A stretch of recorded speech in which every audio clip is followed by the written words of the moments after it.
Hello guys, welcome to the Medicos IQ। कैसे हैं आप सब? अभी तक मैंने 4 ड्रग पे लेक्चर बना चुका हूँ। Acetic acid, agaricus, agnus castus and alumina. तो होप कि आपको वीडियो अच्छा लग रहा हो।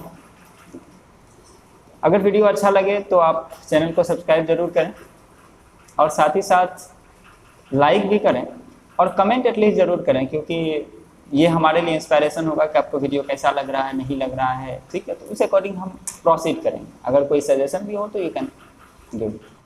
तो चलिए, इस सेशन में हम आपके लिए न्यू ड्रग लेकर आए हैं, ammonium carbonicum, which is also called as या commonly known as smelling salt. इस ड्रग में बेसिकली हम 4 से 5 चीज़ों पे ध्यान देंगे। First is the constitution, and after the constitution the most important symptom will be the nose. Nose में आपको बहुत सारे पिकुलियर चीज़ें देखने को भी मिलेंगी। ठीक है, तो बहुत खास सिम्टम्स है, पिकुलियर सिम्टम्स, कैरेक्टरिस्टिक सिम्टम्स आपको मिलेंगे नोज में।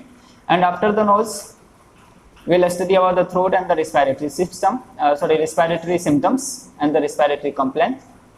And after the respiratory complaint, there will be the female symptoms and finally fever and headache. तो ये सारा चीज़ है जो कि हम इस ड्रग में स्टडी करेंगे। तो ये आपके पहले माइंड में क्लियर हो जाना चाहिए कि इस ड्रग में हमें पढ़ने क्या क्या है। तो सबसे पहला कॉन्स्टिट्यूशन, नोज, देन थ्रोट और respiratory complaints, female symptoms and then last में फीवर विद द हेडेक। तो आइए सबसे पहले हम इसकी कॉन्स्टिट्यूशन देखते हैं।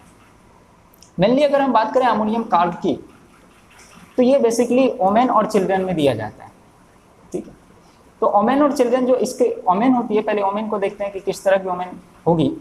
ये बहुत ही स्ट्रॉन्ग टाइप की ओमेन होती है, स्टाउट होती है, फ्लैसी एंड प्लेथोरिक, विच वो lead to the sedentary life. एकदम कहीं जाना नहीं चाहती है, हमेशा एकदम बैठे बैठे काम करना चाहती है।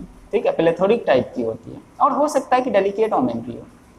लेकिन हाँ, एक इसमें पेकुलियर चीज़ें हैं कि must have the smelling bottles continuously in her hand. तो हमेशा उसके हाथ में कोई ना कोई स्मेलिंग बोतल होगा। तो ये इसकी कैरेक्टरिस्टिक सिम्टम्स है। ये अगर आपको मिलता है तो you can think of the ammonium carb. Children की अगर बात करें तो चिल्ड्रन ठीक एंटीम्क्रूड और सल्फर के तरफ, डिसलाइक टू वॉशिंग। ठीक है, नहाना नहीं चाहता है, तो नहाना धोना नहीं चाहता है। ऐसे अगर चिल्ड्रन बस मिलते हैं, ठीक है, चाइल्ड मिलते हैं, तो आप उस केस में अमोनियम कार्ब को सोच सकते हैं। And then patient are the chilly which are extremely sensitive to cold and readily catch the cold. ठीक है, तो ठंड में बहुत जल्दी ही इसको प्रॉब्लम आ जाती है, ठंड आते हैं इसकी प्रॉब्लम की शुरुआत हो जाती है। ठीक है, तो ऐसा होता है इसका कॉन्स्टिट्यूशन। इसके बाद हम इसकी कॉन्स्टिट्यूशन के बाद इसमें एक डायथेसिस है, जो कि ये पेशेंट होता है हेमरेजिक डायथेसिस का होता है। एक्चुअली इस ड्रग की अगर हम बात करें तो ये ड्रग का एक बहुत ही स्ट्रॉन्ग एक्शन होता है ब्लड पे। ठीक है, ब्लड पे ये हेमोलाइसिस कॉज करता है and the degeneration of the RBC cause करता है। तो जब आप ये मेडिसिन एडमिनिस्टर करते हो तो जो ड्रग प्रूविंग में देखा गया, ठीक है, it's cause the haemolysis and the degeneration of RBC. इस आरबीसी डिजनरेशन के कारण, ब्लड डिजनरेशन के कारण जो कैरेक्टर ऑफ हेमरेज देखा जाता है वो डार्क एंड ब्लैक कलर का ब्लड आपको देखने को मिलेगा। तो इसका जो हेमरेजिक ब्लड का कैरेक्टर होता है वो कैसा होता है? Dark and black. ठीक है, एंड साथ ही साथ ये ब्लड अनकोगुलेटेड टाइप होता है, कोगुलेशन नहीं होता है। ठीक है, और सबसे जो खास चीज़ें इसमें है वो है कि इस ब्लड में ऑक्सीजनेशन या ऑक्सीजन कैरी करने की कैपेसिटी बहुत ज़्यादा नहीं होती, तो पुअर ऑक्सीजन कैरिंग कैपेसिटी होती है इसके पास। ठीक, ये इसका हेमरेजिक सिम्टम्स होता है, हेमरेज का सिम्टम्स होता है, और इस ड्रग का एक्शन होता है ऑन द ब्लड। अब आइए, इसके बाद जो दूसरा इसका इंपॉर्टेंट सिम्टम्स है वो है नोज। तो हमने बताया था आपको कि नोज में बहुत पिकुलियर, बहुत कैरेक्टरिस्टिक सिम्टम्स में देखने को मिलेगा इसमें। तो देखते हैं, सबसे पहला इसमें नोज ब्लीडिंग देखने को मिलती है, एपिस्टैक्सिस।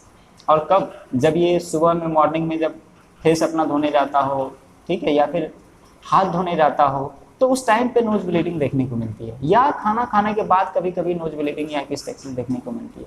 लेकिन ये नोज ब्लीडिंग जो पिकुलियर चीज़ें हैं वो लेफ्ट नॉस्ट्रिल से देखने को मिलता है, समझ रहे? तो लेफ्ट नॉस्ट्रिल से स्पेशली देखने को मिलता है। ये इसका नोज ब्लीडिंग का सिम्टम्स है या एपिस्टैक्सिस का। इसके अलावा इसमें उजीना देखने को मिलता है। उजीना क्या कहते हैं? एक तरह का ये एट्रॉफी है, जो कि नेजल स्ट्रक्चर का एट्रॉफी हो जाता है, और जो नेरल चैम्बर होते हैं उससे एकदम फॉल स्मेलिंग डिस्चार्ज होते रहते हैं। तो ये सिम्टम्स होता है उजीना का। उजिना के साथ साथ आपको, ठीक है, ब्लडी म्यूकस का डिस्चार्ज देखने को मिलेगा कभी कभी, ठीक है। और जो सबसे पिकुलियर है that is the stopping of nose mostly at the night. तो रात में इसकी नाकें बंद हो जाती है, और जब नाक बंद हो जाए तो ब्रीदिंग कहाँ से होगा? तो ऑफकोर्स एक ही ऑप्शन है कि मुंह से सांस लेना पड़ता है। तो stopping of the nose mostly at the night, तो उस टाइम पे जो ब्रीदिंग होगा, सांस लेगा बच्चा या पेशेंट, वो कहाँ से लेगा? तो थ्रू द माउथ, ठीक है। ये इसका पेकुलियर सिम्टम्स होता है। और कभी कभी जब नीचे आगे की तरफ झुकता है, ठीक है, स्टॉपिंग जैसे किसी भी तरफ पढ़ने के लिए अब झुक रहा है या किसी भी चीज़ के लिए, तो जब झुकता है ना तो मतलब इसका ब्लड एकदम इसके टिप ऑफ द नोज पे रश कर जाता है, फिर कभी कभी ब्लीडिंग भी तो स्टार्ट हो जाती है। तो blood rushes to the tip, ठीक है, वाइल द स्टॉपिंग। देन अगर बात करें तो जब इसका बच्चा सोता है रात में, तो अभी हमने बताया कि आपको नाक बंद हो जाते हैं, तो ना जब रात में सोता है तो एकदम उसकी सांस बिल्कुल बंद होने लगती है। तो loses breath when falling the sleep, क्योंकि रात के टाइम में इसका नाक बंद होने लगता है तो सांस नहीं ले पाता बच्चा, तो सांस लेने के लिए इसको जगना पड़ता है। तो must awaken to get breath, ग्लाइकोसिस में भी ये सिम्टम देखने को मिलेगा, ठीक है। और खास करके डिप्थेरिया और स्कारलेटिना में अगर ये स्टॉपिंग ऑफ नोज का सिम्टम आपको मिलता है, ठीक है, कि बच्चा सांस नहीं ले पाता है, then definitely you can think of the ammonium card. और इसके साथ साथ बच्चे में आपको लॉन्ग लास्टिंग कोराइजा भी देखने को मिलेगा, ठीक है, बहुत दिनों से कोराइजा चलता आ रहा है। स्नफल्स, तो स्नफल्स एक तरह का कोल्ड सिम्टम, कॉमन कोल्ड का सिम्टम्स होता है, ठीक है, नेजल डिस्चार्ज, तो ये भी एक तरह का कॉमन कोल्ड सिम्टम्स ही है स्नफल्स। तो ऐसे केस में आप अगर बच्चे में स्नफल्स है तो अमोनियम कार्ब को सोच सकते हैं। इसके अलावा ऐसे सब सिम्टम्स आपको हाइपरसल्फ में भी देखने को मिलेगा, नक्स वोमिका में भी देखने को मिलेगा। तो ये था इसका नोज का सिम्टम्स या नेजल सिम्टम्स। अब आइए नेजल के बाद, नोज के बाद जो हम बताए आपको जो मोस्ट इंपॉर्टेंट सिम्टम्स है वो होता है हमारा throat and the respiratory problem.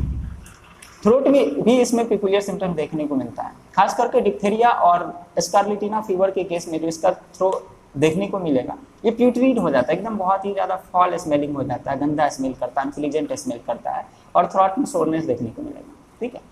साथ ही साथ कि जब हम बताए थे कि चूंकि ब्लड पे इसका स्ट्रॉन्ग एक्शन होता है, तो ब्लड पे कैसा एक्शन था? तो ब्लड जो था उसके पास कैपेसिटी, ऑक्सीजन कैरिंग कैपेसिटी थी वो कम थी, तो मतलब poor oxygenation.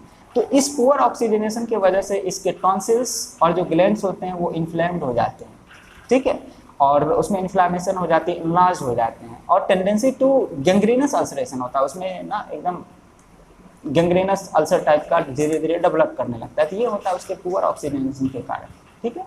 And after death कभी कभी इसमें कफ देखने को मिलता है, और जो वो कफ होता है वो ड्राई कफ होता है, टिकलिंग टाइप का कफ होता है, और ऐसा लगता है कि जैसे थ्रोट में ना डस्ट पार्टिकल एकदम टिकलिंग कर रहा है, तो उस तरह से इसका सेंसेशन होता है। तो dry tickling type of cough as from the dust particle. और जो मोस्ट पिकुलियर थिंग है इस ड्रग में वो है कि जो कफ होता है वो खास करके in morning time 3 to 4 AM, ठीक है, स्पेशली आपको 3 to 4 AM में हर मॉर्निंग आपको देखने को मिलेगा ये कफ, ठीक है। एम्फाइसेमा के लिए भी ये एक अच्छा रेमेडी माना जाता है, ठीक है। और इस पेशेंट में ऐसा देखा गया कभी कभी कि जब कोई बहुत ज़्यादा ओवर एग्जर्शन हो जाता है, ठीक है, बहुत ज़्यादा अगर कोई लोड पड़ जाता है, किसी काम अगर कर रहा हो, या फिर वार्म रूम में अगर कभी जाता हो, या कभी कभी अगर सीढ़ी पे भी चल रहा हो ना, जिसमें सांस फूलने जैसा सिम्टम दिखने लगता है ना, डिस्निया विद द पाल्पिटेशन, एकदम बहुत जोर से दिल धड़कने लगता है, सांस फूलने लगता है, तो ये सारी सिम्टम्स इसमें आने लगती है। तो ये था इसका थ्रोट एंड रेस्पिरेटरी प्रॉब्लम या रेस्पिरेटरी कंप्लेंट्स। थ्रोट के बाद अगर हम बात करें तो नेक्स्ट इंपॉर्टेंट सिम्टम जो इसमें आता है वो है इसका फीमेल सिम्टम्स, ठीक है। इसकी फीमेल में अगर हम देखें तो मेंसेस बहुत जल्दी आ जाता है, टू अर्ली, और बहुत ज़्यादा अमाउंट में भी आता है, टू प्रोफ्यूज। एक तो आता जल्दी है, ऊपर से जाता भी जल्दी नहीं है, समझ रहे, तो लॉन्ग लास्टिंग, ठीक है। एक तो आया, चलिए जल्दी आया तो जल्दी चला जाए तो वो रहता है, लेकिन नहीं, ठीक है, टू अर्ली भी होगा, टू प्रोफ्यूज भी होगा, टू लॉन्ग लास्टिंग भी होगा, तो बहुत लंबे टाइम तक चलता भी है, ठीक है। और जो पिकुलियर चीज़ है वो कि इसका जो मेंसेस होता है ना वो सबसे ज़्यादा डिस्चार्ज होता है, प्रोफ्यूजली होता है नाइट में, तो नाइट के टाइम में ये देखने को मिलता है। और इसका डिस्चार्ज का कैरेक्टर एक्रीड होता है, ठीक है, और एक्रीड होगा तो जो डिस्चार्ज होता है तो थाई वाले पार्ट को एकदम सोरनेस कर देता है, ठीक है, तो makes the side throat thigh sore. और इसमें जो बहुत ज़्यादा पिकुलियर चीज़ें हैं ध्यान देने वाली कि मेंस्ट्रुएशन के दौरान इसमें कोलेरा का सिम्टम देखने को मिलता है। तो cholera like symptoms at the commencement of the menstruation, ठीक है, मतलब डायरिया वॉमिटिंग देखने को मिलेगा। तो ये जो इसमें कोलेरा लाइक सिम्टम्स होता है, ये इसका सबसे ज़्यादा पिकुलियर होता है, जो कि बॉविस्टा एंड वेरिट्रम एल्बम में भी देखने को मिलता है, ठीक है। And menses is preceded by the gripping colic, तो मेंस शुरू होने से पहले कॉलिकी टाइप का ग्रिपिंग कॉलिक टाइप कॉलिकी पेन होता है, ठीक। एंड इसमें और भी चीज़ें देखने को मिलेगी आपको, जैसे सैडनेस देखने को मिलता है मेंस के टाइम में, फैटिगनेस देखने को मिलता है स्पेशली ऑफ द थाई, एकदम बिल्कुल सबसे ज़्यादा उसका फैटिगनेस होता है उसके थाई वाले पार्ट में देखने को मिलता है। एंड यॉर्निंग, बात ही बात में एकदम ना हाफ रहा हो, यॉर्निंग बहुत बार बार स्लीपीनेस का फीलिंग आ रहा हो, तो ऐसा इसमें होता है, ठीक है। एंड चिलीनेस भी होता है मेंस्ट्रुएशन के दौरान, कुछ ज़्यादा है क्योंकि पेशेंट ऑलरेडी पहले चिली ही है, लेकिन मेंस्ट्रुएशन के दौरान कुछ ज़्यादा ही चिलीनेस इसको फील होता है। समटाइम्स इज ऑल्सो में be associated with the toothache, तो कभी कभी ऐसा देखा गया है इसके मेंसेस के दौरान इसके टूथेक भी स्टार्ट हो जाए, ठीक है। तो ये सारे इसके पिकुलियर कैरेक्टर थे अमोनियम कार्ब के, जो कि फीमेल सिम्टम्स होते हैं। इसके अलावा इसमें जो लिक्विडिया होती है वो वाटरी होता है, प्रोफ्यूज होता है, एक्रिक डिस्चार्ज होता है। तो ऑफकोर्स जब वल्वा या वेजाइना से पास करेगा तो वल्वा क्या हो जाएगा, एक्सक्रिएट हो जाएगा, तो बर्निंग डिस्चार्ज होता है from the uterus and vulva which excoriates the vulva, तो वल्वा में एक्सक्रिएशन देखने को मिलता है due to the acrid discharge, क्योंकि कैरेक्टर एसिडिक है तो ऑफकोर्स बर्निंग सेंसेशन भी देगा और एक्सक्रिएशन भी कॉज करेगा। And at last but not the least, इसका जो इंपॉर्टेंट सिम्टम्स है वो होता है फीवर एंड हेडेक। तो आइए देखते हैं, इसका फीवर और हेडेक भी कुछ अलग तरह का होता है। फीवर हो सकता है इरप्टिव भी हो, नॉन इरप्टिव भी हो, ठीक है, लेकिन इस फीवर में जो इसके स्किन पे सिम्टम देखे गए ठीक उसी तरह जिस तरह स्कारलेट फीवर में एकदम पूरा बॉडी रेड पड़ जाता है, ठीक है, associated with the deep sleep, और फीवर में बहुत ज़्यादा सोता है। एंड स्टॉर्टस ब्रीदिंग, बहुत ज़्यादा साउंड ब्रीदिंग होगा, सांस लेगा तो आवाज़ की तरह खर्राटा जैसे लेता है, तो उस तरह से आपको स्टॉर्टस ब्रीदिंग देखने को मिलता है। एंड इस फीवर में आपको हो सकता है कि देखने को मिले मिलियरी रेसेस, बहुत ज़्यादा एकदम स्किन पे रेसेस देखने को मिलता है, ठीक है, जैसे स्कारलेट फीवर में देखने को मिलता है, या फिर बहुत छोटे छोटे मतलब इरप्शंस टाइप के डेवलप हो जाएंगे, ठीक है। It also may be seen with the threatened paralysis of the brain, तो इसमें कभी कभी ऐसा भी टेंडेंसी होता है कि ब्रेन का पैरालिसिस भी हो जाता है, ठीक है। तो ये इसका सिम्टम्स था फीवर का, ठीक। अब अगर हम बात करें हेडेक की, तो हेडेक इसका खास करके कोल्ड में होता है या स्टॉर्मी वेदर से होता है, कहीं अगर कोल्ड एक्सपोजर हो गया या किसी भी तरह का तूफानी पर मौसम आ गया, स्टॉर्मी वेदर हो गया, तो उसमें खास करके इसका हेडेक शुरू होता है। और जो हेडेक होता है स्पेशली फोरहेड में होता है, ठीक है। तो लोकेशन की अगर हम बात करें तो फोरहेड में, और सेंसेशन होता है कैसा, एकदम फोरहेड पूरा एकदम फुल है, भरा पड़ा है, ठीक है, अब फोरहेड बस्ट कर जाएगा, तो इस टाइप के ऐसे सेंसेशन देखने को मिलते हैं, ठीक है। और इसका जो लास्ट एक इंपॉर्टेंट सिम्टम्स है वो है it antidotes the poisoning of the Rhus tox and the stings of insects, ठीक है। तो ऐसे केस में आप अमोनियम कार्ब को यूज कर सकते हैं। तो ये था हमारा अमोनियम कार्ब, जिसको हम स्मेलिंग सॉल्ट्स के नाम से जानते हैं, ठीक है। तो जिसमें हमारा जो मोस्ट इंपॉर्टेंट पार्ट था ये था कॉन्स्टिट्यूशन, इसके बाद nose, throat, female symptom and fever and headache, ठीक है। बस इस आउटलाइन को आप याद रखें, इससे आपको पूरे ड्रग याद रह जाएंगे कि कॉन्स्टिट्यूशन इसका कैसा था, ठीक है, नोज कैसा था, तो कॉन्स्टिट्यूशन में मेनली वोमेन और चिल्ड्रन के लिए दिया जा रहा था, ठीक है। तो जस्ट एक बार फास्ट में रिवीजन कर लेते हैं। जो ओमेन इसकी होती है वो किस तरह की ओमेन होती है, स्टाउट होती है, फ्लैसी होती है, प्लेथोरिक, ठीक है, हमेशा बैठी बैठी रहती है, सीडेंटरी लाइफ जीती है, और उसमें सारा जो प्रॉब्लम होता है उसके सीडेंटरी लाइफ के कारण ही होता है। और एक उसमें खास चीज़ थी कि स्मेलिंग बॉटल उसके हाथ में हमेशा ही रहता था, ठीक है। चिल्ड्रन नहाना पसंद नहीं करता था, ठीक है, डजंट लाइक टू वाशिंग। इसके बाद इसका जो डायथेसिस था वो हेमरेजिक डायथेसिस का था, क्योंकि ये अमोनियम कार्ब एक मतलब बहुत ही ज़्यादा स्ट्रॉन्ग एक्शन था ब्लड पे, क्योंकि हीमोलाइसिस कॉज करता था डिजनरेशन ऑफ आरबीसी, और इसके कारण जो था इसमें डार्क और ब्लड और अनकोगुलेटेड ब्लड होता था, जो कि इसका कैरेक्टर ऑफ हेमरेज होता है, हेमरेजिक ब्लड का कैरेक्टर होता है। एंड जो ब्लड का था ऑक्सीजन कैपेसिटी इसके पास बहुत ही कम थी, जिसकी वजह से कि अल्सरेशन भी देखने को मिलता है, खास करके टॉन्सिल में गैंग्रेनस अल्सरेशन, ठीक है। जो नोज था वो भी बहुत ज़्यादा पिकुलियर था, नोज ब्लीडिंग, एपिस्टैक्सिस, खास करके मॉर्निंग में जब वो अपना फेस धोने जा रहा हो या हाथ धोने जा रहा हो या फिर खाने के बाद भी दिखता था, ठीक है। ओजिना का सिम्टम्स था, कभी कभी जब वो स्टूपिंग आगे की तरफ झुकता था तो उसके मतलब ब्लड एकदम उसके नाक के टिप पर आ जाता, नोज के टिप पर आ जाता था, ठीक। और जो सबसे ज़्यादा इसमें पिकुलियर था, रात के टाइम में इसका नाक बंद हो जाता है, नोज स्टॉप हो जाता है, जिसके कारण ब्रीदिंग इसको कहाँ से लेना पड़ता था, ठीक है, माउथ से। तो माउथ से इसका ब्रीदिंग लेना, सांस लेना पड़ता था, क्योंकि नाक बंद हो जाती थी। और बच्चे जब सोते थे उस टाइम उसकी ऑब्वियसली ब्रीदिंग बंद हो जाती थी, तो उसको जगना पड़ता था सांस लेने के लिए, ठीक है। और अगर बच्चे में कभी कभी डिप्थीरिया और स्कारलेटिना के साथ ये अगर देखने को मिलता हो, नोज स्टॉप का अगर सिम्टम्स देखने को मिलता है तो आप डेफिनेटली वहाँ अमोनियम कार्ब को दे सकते थे, ठीक है। इसके अलावा जो इसमें सिम्टम्स था वो स्नफल्स ऑफ द चिल्ड्रन था, लॉन्ग लास्टिंग कोराइजा था, तो ये सारे सिम्टम्स इसके नोज के थे। थ्रोट में खास करके स्कारलेटिना और डिप्थीरिया में प्यूटरी सोर थ्रोट देखने को मिल रहा था। टॉन्सिल एंड गिलेम्स जो और भी सिलेबरी गिलेम्स थे वो इलार्ज हो गए थे, इन्फ्लेम्ड हो गए थे, ठीक है। टॉन्सिल में टेंडेंसी टू गैंग्रीनस अल्सरेशन देखने को मिला था। कफ ड्राई टिकलिंग टाइप था, लाइक जैसे डस्ट उसके थ्रोट में एकदम टिकलिंग तरह का कर रहा हो तो उस तरह का सेंसेशन ऐसे हो रहा था। और कफ जो पिकुलियर चीज़ें थी इसके मॉर्निंग में होता था 3 to 4 AM में, एम्फाइसेमा बेबिस को दिया जाता था। और जब ये पेशेंट कभी बहुत ज़्यादा काम कर लेती थी, ओवर एग्जर्शन, या फिर अगर सीढ़ी पे चढ़ रही हो, ठीक है, तो उस टाइम पे इसका सांस फूलने लगता था और धड़कन बहुत ज़्यादा तेज हो जाती थी, तो डिस्निया विद द पाल्पिटेशन।